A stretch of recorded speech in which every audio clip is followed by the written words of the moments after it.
قد نصركم الله ببدر وأنتم أذلة فاتقوا الله لعلكم تشكرون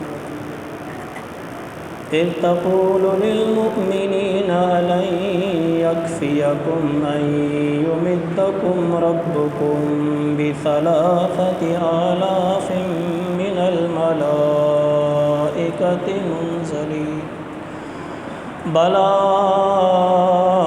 إن تصبروا وتتقوا ويأتوكم من فورهم هذا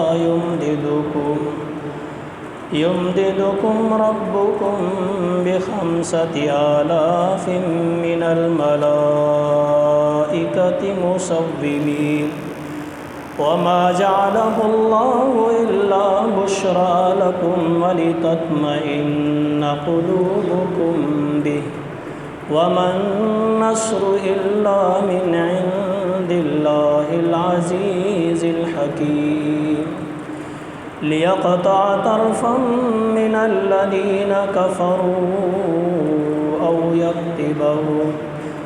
أو يكبتهم فينقلبوا خائبين صدق الله ورسوله صدق الله وصدق رسوله النبي الكريم ونحن على ذلك من الشاهدين والشاكرين والحمد لله رب العالمين اللهم صل على محمد عبدك ورسولك وصل على المؤمنين والمؤمنات والمسلمين والمسلمات.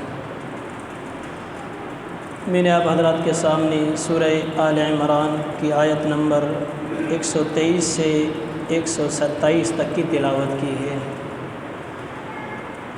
کل کے درس کے اندر مختصراً غزوہ احد کا پس منظر بیان کیا گیا تھا.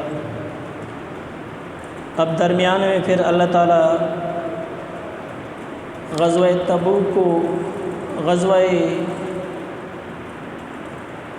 بدر کو بیان کیا جا رہا ہے. یہ درمیان میں غزوہ بدر ہے، اس کے بعد پھر تفصیل کے ساتھ جو ہے غزوہ احد کو بیان کیا جائے گا. تو اصل میں اللہ تعالیٰ یہ بتانا چاہ رہا ہے مسلمانوں کو کہ جس طرح اللہ تعالیٰ نے تمہاری غزوہ بدر کے اندر مدد کی تھی، اسی طرح اللہ تعالیٰ تمہیں بھی غزوہ احد کے اندر بھی کامیابی عطا فرمائیں گے، تمہاری اللہ مدد کریں گے. لیکن شرط یہ ہے کہ تم تقوی اختیار کرو اور تھوڑی ہمت سے کام لے لو. غزوہ بدر یہ سن 2 ہجری کے اندر یہ اسلام کا سب سے پہلا معرکہ تھا. اسلام اور کفر کی سب سے پہلی لڑائی جو تھی یہ بدر کے مقام پر واقع ہوئی تھی. سن 2 ہجری کے اندر جب مسلمان مکہ سے مدینہ ہجرت کر گیا، آپ علیہ الصلاۃ والسلام بھی، مشرکین سے برداشت نہیں ہوتا تھا کہ مسلمان کسی طرح سے ایک شہر کے اندر پرامن طریقے سے رہیں. ان کا خیال یہ تھا کہ مسلمان اگر اس طرح رہتے رہے تو مسلمانوں کی تعداد بڑھتی رہے گی اور ہمارے لیے نقصان دہ ہے. انہوں نے ایک مشورہ یہ کیا کہ سارے قبائل جتنے بھی مشرکین کے ہیں یہ سب اپنے پیسے جمع کر لیں، بہت بڑی تعداد کے اندر مال جمع کیا جائے اور اس مال کے ذریعے سے تجارت کی جائے. اس تجارت سے پھر جو نفع حاصل ہو، اس نفع کو جو ہے مسلمانوں کے خلاف اسلحہ وغیرہ خریدنے میں اور جنگ کی تیاری کرنے میں لگا دیا جائے. یہ بہت بڑی میٹنگ ہوئی، مشورہ ہوا کہ مشرکین کے بڑے بڑے سردار، بڑے بڑے قبائل جمع ہوئے، بہت زیادہ بڑی تعداد کے اندر جو رقم جمع کی گئی اور اس رقم سے جو ہے تجارت شروع کی گئی. تجارت کے غرض سے قافلہ بھیجا گیا ملک شام کی طرف. اہل مکہ کا یہ تجارتی قافلہ، آپ علیہ الصلاۃ والسلام کو پتہ چلا کہ مشرکین کی یہ میٹنگ ہوئی ہے، اس طرح ایک بہت بڑا تجارتی قافلہ ان کا جا رہا ہے شام کی طرف. اللہ کے حکم سے آپ علیہ الصلاۃ والسلام نے چند صحابہ کو لیا اور اس قافلے کا تعاقب کرنے کے لیے نکلے. لیکن اللہ کو منظور نہیں تھا یہ قافلہ کسی طرح سے ان سے بچ نکلا. جس موقع پر صحابہ کرام گئے وہاں سے قافلہ نکل چکا تھا. پھر آپ علیہ الصلاۃ والسلام نے فرمایا کہ ابھی صبر کرو، جب یہ قافلہ دوبارہ شام سے واپس آئے گا پھر اس کا تعاقب کریں گے. 17 رمضان مبارک کو سن 2 ہجری کے اندر پتہ چلا کہ یہ قافلہ دوبارہ سے شام سے واپس آ رہا ہے. یہ تجارتی قافلے جو ہے اس طرح ہوا کرتے تھے کہ کچھ سامان یہاں سے لے جاتے تھے وہاں فروخت کرتے تھے، کچھ سامان وہاں سے واپس لاتے تھے یہاں فروخت کرتے تھے. تو اسی طرح تجارت ہوا کرتی تھی۔ تو آپ علیہ الصلوۃ والسلام نے صحابہ کرام سے مشورہ فرمایا کہ مشرکین کا وہ تجارتی قافلہ ابھی شام سے واپس ہو رہا ہے، کسی طرح سے اس کا تعاقب کیا جائے۔ 313 صحابہ کرام، 312 صحابہ کرام اور اللہ کے نبی خود اس قافلے کے اندر موجود، گویا کہ 313 آپ علیہ الصلوۃ والسلام کے ساتھ پوری تعداد بنتی تھی مسلمانوں کی۔ آپ علیہ الصلوۃ والسلام نے ان چند صحابہ کرام کو لے کر اس قافلے کا تعاقب کرنا چاہا۔ اس قافلے کے اندر چلتے ہوئے صرف 2 گھوڑے، 70 اونٹ، اب 313 مسلمانوں کی تعداد ہے، 70 اونٹ ہیں، 2 گھوڑے ہیں، کچھ زرہیں ہیں اور 8 تلواریں ہیں، بس اور کچھ نہیں۔ اتنا سا مسلمانوں کے پاس ساز و سامان تھا۔ مطلب یہ تھا کہ ہم لڑائی کے لیے تو کوئی جا نہیں رہے کہ پوری بھرپور تیاری کے ساتھ جائے۔ ایک قافلے کا، تجارتی قافلے کا تعاقب کرنا ہے۔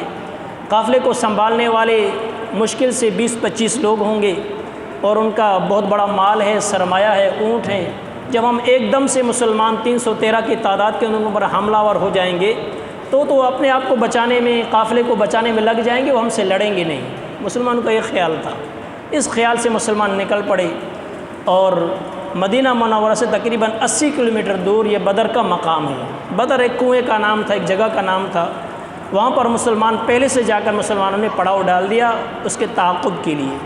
کسی طرح سے جاسوسی ہوئی ان مشرکین کے قافلے کا جو بڑا تھا ابو سفیان، اس وقت یہ بڑا تھا، ان کا قافلے کو سنبھال رہا تھا، اس کو پتہ چل گیا کہ آپ کے راستے کے اندر تو مسلمان گھات لگائے ہوئے بیٹھے ہوئے ہیں، آپ کے قافلے کو حملہ کر کے لوٹ لیں گے۔ ابو سفیان بڑا ہوشیار تھا تو اس نے راستہ ہی بدل دیا، قافلے کا راستہ بدل دیا، راستہ بدل کر کہیں سے وہ نکل پڑا اور ادھر سے ابو سفیان نے تیز ترار گھوڑے پر اپنا قاصد بھیجا مکے والوں کی طرف کہ ہوشیار ہو جاؤ، آپ کا قافلہ لٹنے والا ہے، آپ تیار ہو کر کسی طرح سے اپنے قافلے کو بچانے کی کوشش کرو ورنہ یہ تمہارا سرمایہ چلا جائے گا۔ اب جب یہ خبر مکے کے اندر پہنچی، ابو جہل ان کا سربراہ تھا، بڑا تھا، ایک دم سے لوگوں کو اکٹھا کیا، واویلا کیا کہ آج اگر تم نہیں نکلے تو کبھی بھی نہیں نکل سکتے ہو، سارا سرمایہ جتنا بڑے بڑے سرداروں کا لگا ہوا ہے پورا سرمایہ چلا جائے گا، ہم تو بھوک سے ہی مر جائیں گے۔ تو ابو جہل نے ایمرجنسی پر جو ہے سارے لوگوں کو جمع کیا اور ایک بہت بڑا قافلہ جمع کیا اور مسلمانوں کے لیے لڑنے کے لیے نکل پڑے، پوری تیاری کے ساتھ، ساز و سامان کے ساتھ 1000 کا لشکر لے کر ابو سفیان وہاں سے نکل پڑا، ابو جہل نکل پڑا وہاں سے۔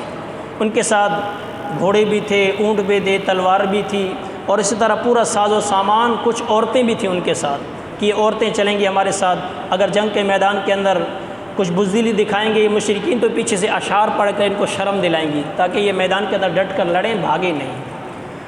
اللہ کا کرنا یہ ہوا کہ جب یہ آگے نکل پڑے، بدر پہنچنے سے پہلے ابو سفیان نے پھر قاصد بھیجا ابو جہل کے پاس کہ ابھی ہمارا مقصد پورا ہو گیا، واپس چلے جائیں، ہمارا قافلہ خیر و عافیت کے ساتھ مکہ پہنچنے والا ہے، مسلمانوں کے حملے سے بچ گیا ہے، ابھی آپ آگے نہ جائیں، واپس آ جائیں۔ ابو جہل سے کہا گیا کہ ہمارا مقصد پورا ہو گیا، ہمارا قافلہ بچ گیا، ابھی واپس چلتے ہیں۔ ابو جہل کے اندر جو تکبر اور غرور، وہ گھمنڈ تھا، کہنے لگے نہیں میں ایسے تھوڑی واپس ہوتا ہوں، میں تو 3 دن وہاں بدر کے اندر رہوں گا، ہم ناچ گانا کریں گے، شراب پئیں گے، مسلمانوں پر دبدبہ ڈالیں گے، ایسے میں لوٹنے والا نہیں ہوں۔ اس کو بہت سمجھایا گیا کہ ہمارا مقصد پورا ہو گیا، واپس چلتے ہیں۔ اس نے کہا نہیں میں نہیں لوٹوں گا، 3 دن تک میں وہاں پر ڈانس کروں گا، ناچ گانا کروں گا، شراب پیوں گا، اس کے بعد میں وہاں سے واپس آ جاؤں گا، کیونکہ اس کے وہاں پر موت لکھی ہوئی تھی۔ بہرحال یہ ابو جہل اپنے قافلے کے ساتھ آ کر بدر کے مقام پر پہنچ گیا، ادھر سے صحابہ کرام بھی آ گئے۔ اب صحابہ کرام نے جو دیکھا کہ 1000 کا لشکر کا مقابلہ ہمیں کرنا ہے، وہ بھی ساز و سامان کے ساتھ، بھرپور تیاری کے ساتھ، مسلمان گھبرا گئے۔ گھبرانا تو تھا ہی کیونکہ لڑائی کے لیے ارادے سے آئے نہیں تھے، ادھر سے وہ لڑائی کے لیے پورا لیس ہو کر آئے ہیں۔ تو آپ علیہ الصلوۃ والسلام نے ان 313 صحابہ کے ساتھ مشورہ کیا کہ آپ مشورہ دے دو کیا کیا جائے۔ آپ علیہ الصلوۃ والسلام کو مشورہ یہ دیا گیا کہ یا رسول اللہ ہم تو لڑائی کے ارادے سے آئے نہیں تھے، ہمیں تو ایک تجارتی قافلے کا تعاقب کرنا تھا، ہم نہ کوئی تیاری کر کے آئے ہیں، نہ ہمارے پاس کوئی اس طرح تیر تلواریں ہیں، نہ لڑائی کے ارادے سے آئے تھے، بہتر یہ ہے کہ ہم یہاں سے واپس چلے جائیں۔ مختلف آرائیں، مختلف مشورے آئے۔ ایک صحابی ہیں حضرت مقداد بن اسود رضی اللہ تعالیٰ عنہ، اس کی جب باری آئی اللہ کے نبی اس سے مشورہ لیا تو حضرت مقداد بن اسود روایت کے اندر آتا ہے کہ کھڑے ہو گئے اور انہوں نے مشورہ کیا دیا، کھڑے ہو کر ایک بھرپور تقریر کی، تقریر ایسی کی کہ یا رسول اللہ آپ ہمارے طرف سے خوف نہ کھائیں۔ ہم حضرت موسیٰ علیہ السلام کی قوم کی طرح، بنی اسرائیل کی طرح لوگ نہیں ہیں کہ ہم کہیں کہ فَاذْهَبْ أَنْتَ وَرَبُّكَ فَقَاتِلَا إِنَّا هَاهُنَا قَاعِدُونَ، کہ جن نے موسیٰ علیہ السلام سے کہا تھا کہ تو اور تیرا رب جا کے ان سے لڑے، ہم لڑنے والے نہیں، ہم تو یہاں بیٹھے ہوئے ہیں۔ یا رسول اللہ، اللہ کی قسم ہم اس قوم کی طرح نہیں ہیں، ہم آپ کے آگے بھی لڑیں گے، پیچھے بھی لڑیں گے، دائیں بھی لڑیں گے، بائیں بھی لڑیں گے، جب تک ہمارے جان کے اندر جان ہے، ایک سانس بھی باقی ہوگا، ایک خون کا قطرہ بھی باقی ہوگا، ہم آپ کے حکم کے پیچھے نہیں ہٹیں گے، آپ پر جانیں نثار کر دیں گے، ہم لڑنے کے لیے تیار ہیں۔ آپ علیہ الصلوۃ والسلام نے جب یہ مشورہ سنا، آپ علیہ الصلوۃ والسلام کا چہرہ انور خوشی سے کھلکھلا اٹھا، اور صحابہ کرام کے اندر وہ جذبہ پیدا ہو گیا جو پہلے مشورہ دیتے کہ لڑنا نہیں چاہیے۔ حضرت عبداللہ بن مسعود فرماتے ہیں کہ واللہ حضرت مقداد بن اسود مجھے ایک تقریر دے دے، میری پوری زندگی کی نیکیاں مقداد بن اسود لے لے۔ حضرت مقداد بن اسود کی وہ کیسے قیمتی تقریر تھی کہ جب تک حضرت مقداد بن اسود تقریر کر رہے تھے، آسمان سے فرشتے نازل ہوئے میں نظر آ رہے تھے، آسمان سے فرشتے اتر رہے تھے۔ حضرت عبداللہ بن مسعود کوئی عام صحابی نہیں ہے، اللہ کے نبی نے اس کو ہادی فقیہ ہادی الامہ کا لقب دیا تھا، میری امت کا فقیہ، سب سے بڑا فقیہ۔ اور آج کل جتنی بھی فقہ چل رہی ہے، سب سے زیادہ فقہ حضرت عبداللہ بن مسعود کی چل رہی ہے، بڑے جلیل القدر صحابی ہیں۔ لیکن حضرت مقداد بن اسود کی تقریر کے بارے میں فرماتے کہ وہ ایک تقریر مجھے دے دیں، میری پوری زندگی کی نیکیاں لے لے حضرت مقداد بن اسود۔ بہرحال پھر مشورہ یہ ہوا کہ اب تو ان کے ساتھ لڑنا ہے، جنگ کرنی ہے، اللہ کو بھی یہی منظور تھا، لیکن صحابہ کرام دیکھ رہے تھے کہ اپنے سے دگنی تعداد 313 کہاں اور 1000 کا لشکر کہاں، دل میں تھوڑا سا خوف بھی تھا، گھبرائے ہوئے بھی تھے۔ آپ علیہ الصلوۃ والسلام نے صحابہ کو کہا کہ بھائی رات کو تیاری کرو، صبح میدان سجے گا، میدان لگے گا، جنگ ہوگی۔ اب صرف چند تلواریں ہیں، 8 تلواریں ہیں، باقی سارے نہتے ہیں، خالی ہاتھ صحابہ کرام ہیں، لڑیں تو کیسے لڑیں؟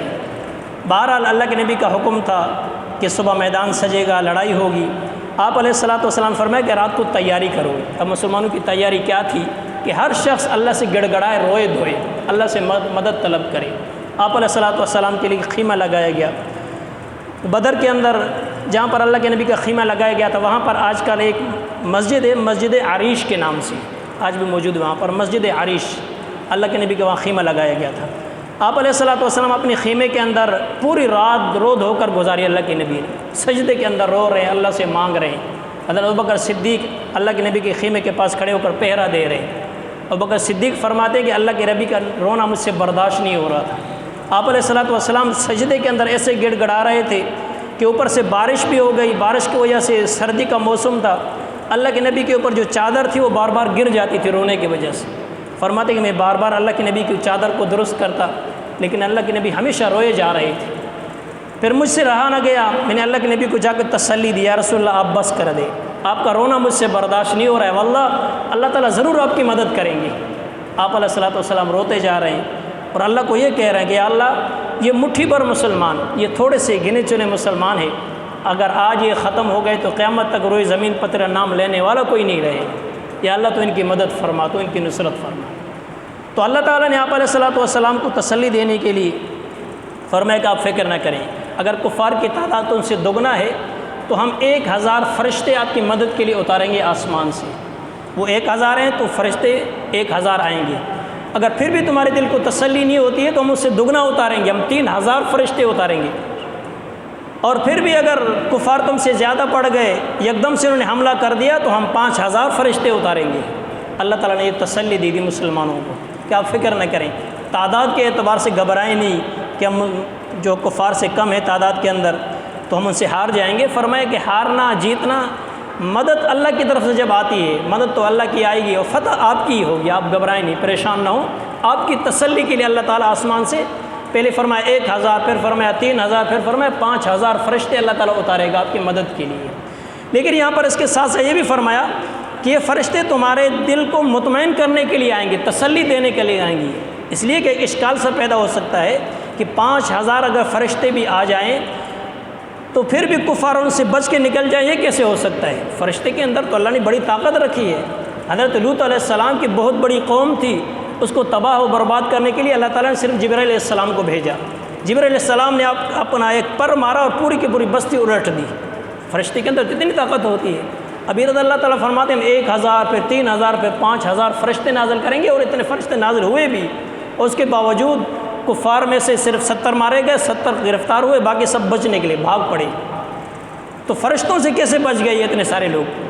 تو مفسرین فرماتے ہیں کہ فرشتوں کو اللہ تعالیٰ نے اصل میں لڑنے کے لیے نہیں بھیجا تھا۔ زمین کے اوپر جہاد کرنا تو یہ مسلمانوں کا، انسانوں کا کام ہے، یہ فریضہ تو مسلمانوں پر بنتا ہے۔ اگر فرشتے لڑنے کے لیے آتے تو پھر دنیا میں روئی زمین پر کوئی کافر بچتا ہی نہیں، کافر کا نام و نشان بھی نہیں ہوتا ہے۔ یہ تو اصل میں جو زمین پر جہاد ہو رہا ہے تو مسلمانوں کی ذمہ داری ہے، مسلمانوں پر فریضہ بنتا ہے۔ اللہ نے خود فرما دیا کہ ہم نے جو فرشتے نازل کیے تھے تمہاری اطمینان کے لیے، تمہاری تسلی کے لیے، کہ تعداد کے اعتبار سے صحابہ کرام نے دیکھا بھی صحیح کہ ہمارے ساتھ جو صفیں لگی ہوئی ہیں وہ بہت سارے لوگ نظر آ رہے ہیں، حالانکہ تھوڑے سے تھے لیکن صفوں کے اندر وہ فرشتے نظر آ رہے تھے۔ حضرت عبد الرحمن بن عوف فرماتے ہیں کہ میں نے جبرائیل امین کا آواز بھی سنا جب جنگ شروع ہو گئی۔ جبرائیل امین اپنے گھوڑے سے کہہ رہے تھے کہ آگے بڑھ اور آگے بڑھ، گویا کہ ایک قسم کا ہلا گلا آواز لگانا، تکبیر کے اندر، تعداد کے اندر یہ بہت زیادہ نظر آ رہے تھے مسلمان۔ تو اصل میں تو یہ مسلمانوں کی دل کی تسلی کے لیے اللہ تعالیٰ نے فرشتے نازل کیے تھے، ورنہ لڑنے کے لیے اللہ تعالیٰ نے فرشتوں کو نازل نہیں کیا تھا۔ اگر لڑنے کے لیے فرشتے آتے تو مشرکین میں سے کوئی بچتا بھی نہیں، اور روئی زمین پر کوئی کافر آج تک نہیں بچتا۔ بہرحال یہ اشکال اس طرح ختم ہو گیا۔ اللہ تعالیٰ نے فرمایا کہ آج میں دیکھنا چاہتا ہوں کہ تم میں سے کون ہے جو تقوی اختیار کرتا ہے اور اللہ سے ڈرتا ہے۔ اور اللہ تعالیٰ آج ان کفار کو ذلیل کرنا چاہتا ہے تمہارے سامنے، کفر ذلیل ہو کر رہے گا، ان میں سے بہت بڑی تعداد ماری جائے گی۔ بڑے بڑے سردار 70 ان کے بڑے بڑے، جن میں ان کا سب کا سرغانہ ابو جہل تھا، وہ بھی یہاں پر مردار کیا گیا، مارا گیا، اور اس کے علاوہ جو بچ گئے تھے ان میں سے 70 کو قیدی بنا کر مسلمان اپنے ساتھ لے گئے۔ بہرحال فتح مسلمانوں کی ہوئی۔ تو اس مختصر آیات کے اندر اللہ تعالیٰ غزوہ بدر کو ذکر فرما رہے ہیں۔ اس کے بعد دوبارہ سے جو تفصیل کے ساتھ غزوہ احد کا قصہ بیان کیا جائے گا۔ ترجمہ سن لیجیے۔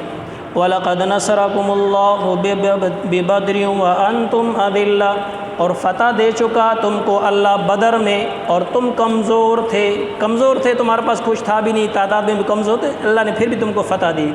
فَاتَّقُوا اللَّهَ لَعَلَّكُمْ تَشْكُرُونَ، پس تم ڈرتے رہو اللہ سے تاکہ تم شکر گزار ہو جاؤ، شکر ادا کرتا ہو۔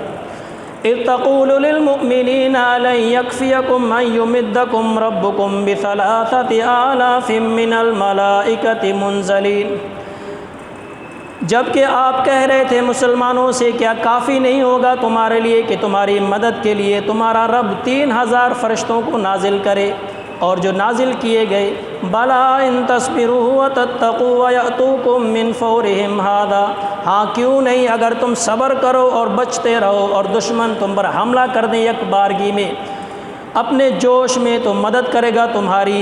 ربکم بخمسۃ آلاف من الملائکۃ مسومین، تمہارا رب تمہاری مدد کرے گا 5000 فرشتوں سے جو خاص نشان رکھتے ہوں گے۔ خاص نشان سے مطلب جیسے ہر فوج کی اپنی اپنی وردیاں ہوتی ہیں، اس طرح فرشتوں کی بھی جو ہے کوئی نشانیاں ہوں گی۔ فرماتے کہ اس وقت کی نشانی یہ تھی کہ فرشتے بالکل صاف ستھرے سفید کپڑوں میں ملبوس تھے، ان کے اوپر سفید پگڑیاں تھیں، یہ ان کی نشانی تھی۔ وَمَا جَعَلَهُ اللَّهُ إِلَّا بُشْرَى لَكُمْ وَلِتَطْمَئِنَّ قُلُوبُكُمْ بِهِ، اور نہیں بنایا اس مدد کو اللہ تعالیٰ نے مگر صرف خوشخبری بنایا تمہارے لیے تاکہ تم مطمئن ہو جاؤ، تمہارے دل میں اس کا اطمینان ہو جائے۔ اللہ تعالیٰ نے صرف مسلمانوں کو تسلی دینے کے لیے فرشتے نازل کیے تھے۔ وَمَا النَّصْرُ إِلَّا مِنْ عِنْدِ اللَّهِ الْعَزِيزِ الْحَكِيمِ، اور نہیں ہے مدد مگر صرف اللہ کی طرف سے جو زبردست حکمت والا ہے۔ اصل مدد تو اللہ تعالیٰ کرتا ہے، فتح تو اللہ تعالیٰ دیتا ہے، فرشتے تمہاری تسلی کے لیے آئے تھے۔ لِيَقْطَعَ طَرْفًا مِّنَ الَّذِينَ كَفَرُوا أَوْ يَكْبِتَهُمْ فَيَنْقَلِبُوا خَائِبِينَ، تاکہ کاٹ کر رکھ دے ایک حصہ ان کا جو کافر ہیں، ایک حصہ بڑے بڑے سردار 70 مارے گئے اور ان میں سے کچھ جو ہے قیدی بنا دیے گئے۔ او یکبتہم فینقلبوا خائبین، یا ذلیل کر دے انہیں پھر لوٹ جائیں ناکام۔ ان میں سے بعض جو لوٹ گئے تھے، بعض جو بچ گئے، کہا جاتا ہے کہ وہ اپنے شرم کے مارے 1 مہینے تک اپنے گھر سے نہیں نکل رہے تھے، اپنا منہ چھپاتے رہے، اپنے گھروں کے اندر ذلیل و خوار رسوا ہو کر گھروں کے اندر رہے گا۔ تو اللہ فرماتا ہے کچھ تو ان میں سے کاٹ دیے گئے اور جو بچ گئے تھے وہ ذلیل ہو کر اپنے گھروں کے اندر لوٹ گئے۔ اللہ تعالیٰ نے باتوں پر عمل کی توفیق۔